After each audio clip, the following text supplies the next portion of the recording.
I'm ready to drop the bolts in and torque them down according to the service manual. But first, I'm going to take some of these towels and shove them down into the ports. So if I drop a bolt, which I probably will, it doesn't go down the open intake and into the combustion chamber, because that would not be good.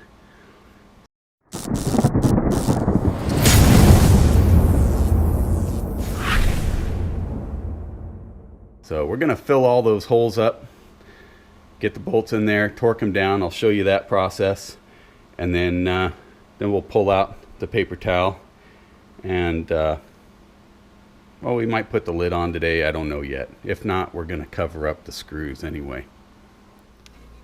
This is that crossover hose I told you about. Just goes from one rail in the back of the rail to the other, and I had to put this black adapter. It's just an extension because the fitting was running into the back of the blower, so I just had to push it out a little bit. So that's tight. I got the hose coming, the fuel will be coming out this way, back over to the regulator. That's it right there. So this is still loose for now. I just wanted to see how these fittings were going to work, and some of the things are going to be tight. I may have to kind of tweak some things, but I'm real happy with the hose layout. It gives enough flexibility on the hose when the engine moves around. And got our boost hose here. That's going to be setting up just like I told you in the last video.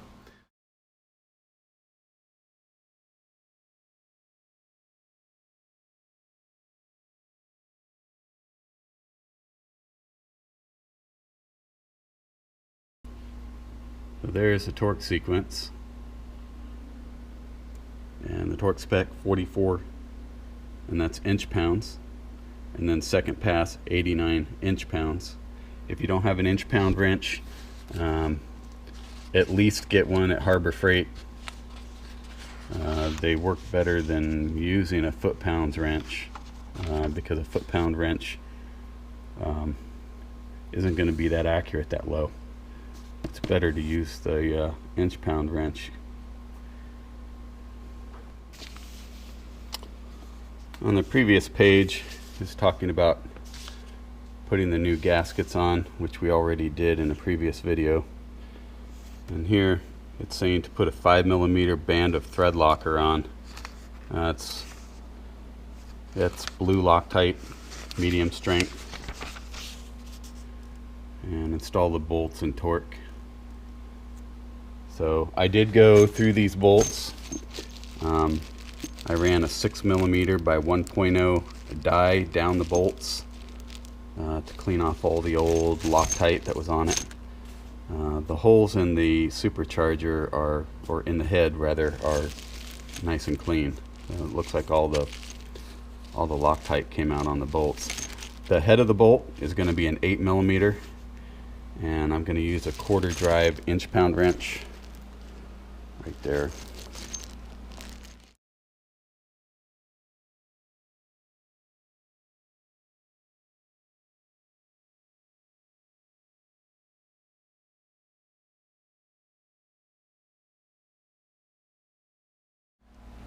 Make sure the bolt has this rubber little boot.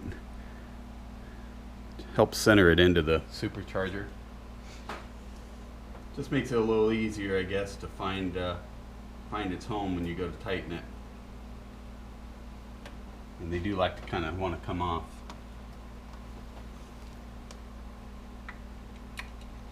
It's funny, the blue Loctite actually stops them from falling off.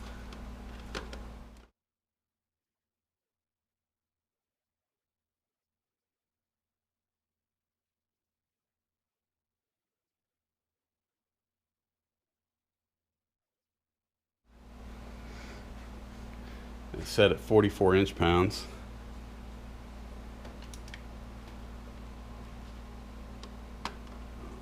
My back's going to be killing me tonight.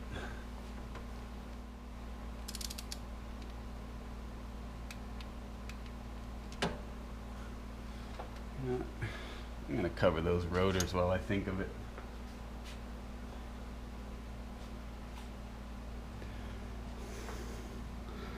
Second pass, we're going to run this up to 89. It's inch pounds on this side, kilograms per centimeter on this side. Make sure you're looking at the right scale. So I know you're not going to be able to see it, but for each number there's a line coming straight out of the middle and kind of dropping down. You want that line, drop down line, to be level with this lip, and it should be level with the lip right when 0 is in line with the line that's going this way. Then you know you're on that number. So I see 90.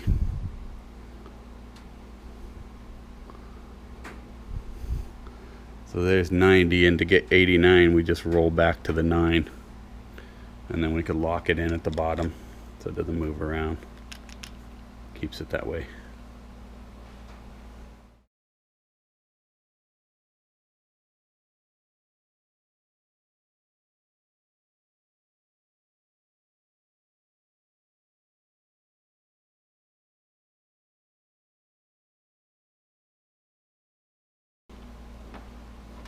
Okay, so I guess you could stop here.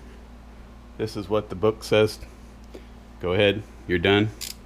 I'm going to go back over them again. I'm not going to adjust this. I'm going to leave it alone. And I'm just going to go through the sequence again to make sure they're all even. Same sequence. And I shouldn't get a lot of movement. I shouldn't get any, really. I got a little bit out of that one.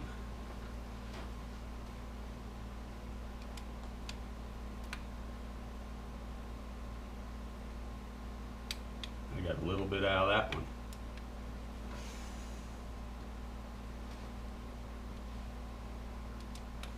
Like I said, they don't say to do this. I'm just doing it.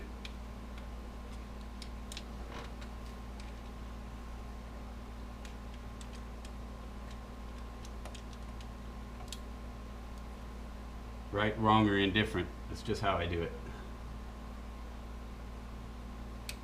Going very slow, so I don't overshoot.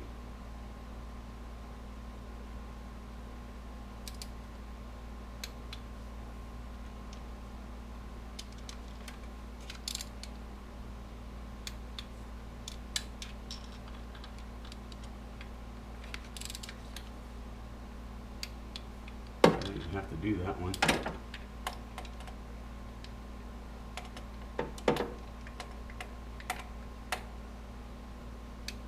Then I have to do that one.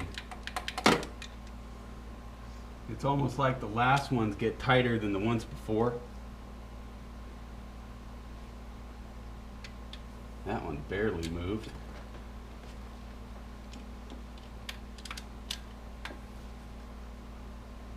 And that one didn't need it at all either.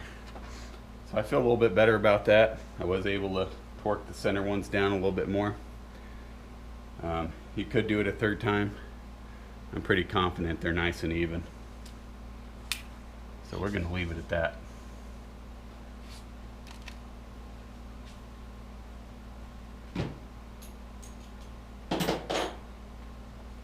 Don't forget,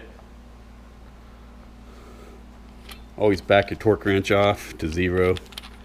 Relaxes the spring.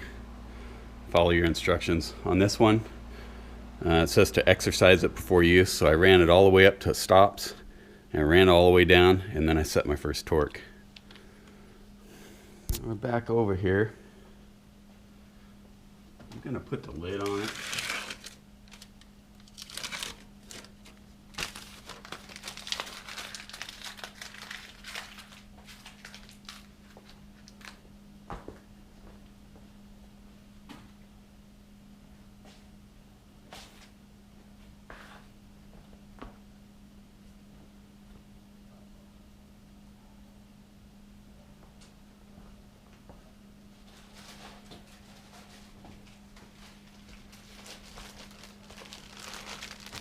Before we put the lid on, we're gonna have to put the orange gasket. I got a new one from GM. That's the part number there, 1261 2467. I reused the old one once and just seemed kind of a little too rubbery. Felt like it was a little bit too big. Let's see how this one feels. Oh wow, what a difference. Okay, yeah, the old one, I actually had to set it in the groove and kind of force it to lay down because it was expanded from all the oils from the blow-by that the catch can, which didn't exist at the time. Over time they affected this and expanded slightly. This is an awesome fit. I don't have to worry about it popping up and laying over when I'm putting the lid on like I did before. That's going to stay right where I put it. Alright, so before we get to the lid install, after you get everything torqued on the blower, you want to go back and before you pull up the paper towels or rags or whatever you shoved in the holes there, look around, look everywhere, look in here, look all over the top in here, even in the rotor area. Make sure that no tools fell in, no debris. In the runners, make sure the only thing that you see is paper towel or rags, and then go ahead and pull them all out. And then we're going to put the lid on. The cooler I had reinforced by Dedicated Motorsports, I believe. So it's reinforced in the back. And then of course I have the new seal here. These were fairly cheap. I don't like to reuse seals. I got away with it once. I didn't want to do it this time. If this is your first time taking the lid off, spend the $25 or $30, whatever that orange gasket cost, and buy a new one, because that's going to seal your hot air and push it through your cooler. It's not going to let it skip past it. So it says here, to access the rear charger cooler cover bolts, the engine will need to be lowered. The front suspension cross member fasteners will need to be loosened 3/4 of the way to allow the assembly to be lowered approximately 1 inch. Refer to the drivetrain and front suspension frame removal and installation, page 3-115. Only step 1 and 17 need to be completed to lower the engine and front suspension cross member using a suitable jack. Well, we're not going to do that on this one because I've already made a provision for that in the back of the cowl the last time I was in here. And you can get them out without lowering the engine. It takes a lot of little tools, a lot of wobble heads and universals and little tiny wrenches, but you can get them out. And once you get them out, then you can, if you want to be a hack like me, you can notch the cowl back here, and that allows you access to these two bolts. It's these two bolts right here in the back what they're talking about. The ones on the side over here, you can reach from back in here with an open end wrench, flipping the wrench, you know, 1/6 of a turn, but you can get to them. Same with this side. These two back here, really difficult. Very, very difficult. You can't see them from the side. If you have a camera, you can see them. It's still hard to get a wrench on them. So I put a couple of slots back here. It hasn't seemed to affect my linkage at all. It hasn't disrupted the strength of the cowl any, but it does allow me access right through this way, right to the bolts, which are good. And according to the manual, this does not take blue Loctite. The screws in the back are much easier to deal with if you put them in the lid first. Let me show you what I'm talking about.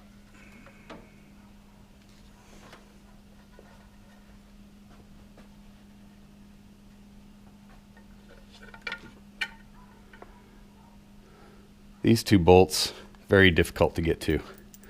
Very, very difficult. All these bolt holes have that rubber kind of grommet.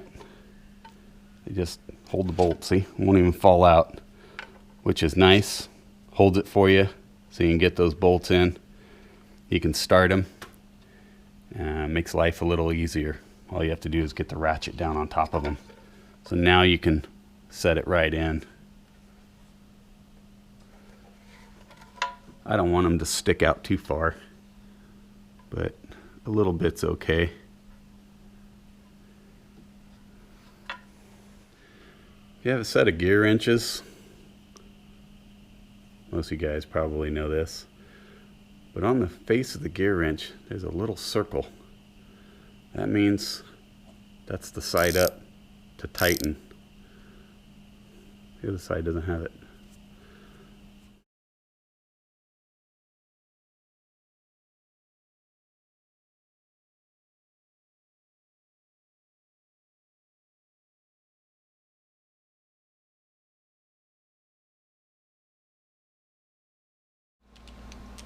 So now we're ready to torque the lid down, and we're going to go off the sequence in the book,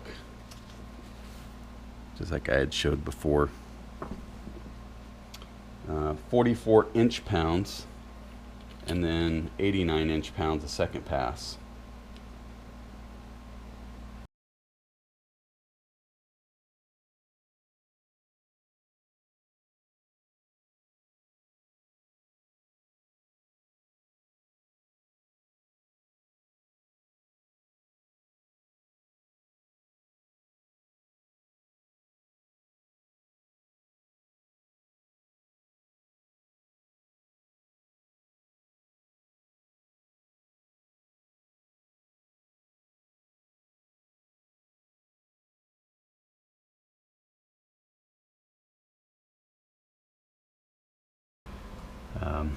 Might be bypassing the rail the first time just to run the fuel through the system, get rid of any junk. I haven't decided. There shouldn't be anything in the lines because I blew them out, and I did not use a cutoff wheel to cut them, but I don't know, some things could have got in there, you know. Looks like I'm done for tonight. My battery's about ready to die, so thank you guys for watching the install on the blower and the lid. And next time I hope to be able to connect up the injectors and ignition coil and test the fuel system for leaks. That'll be an interesting one. So thank you for watching. Have a great night.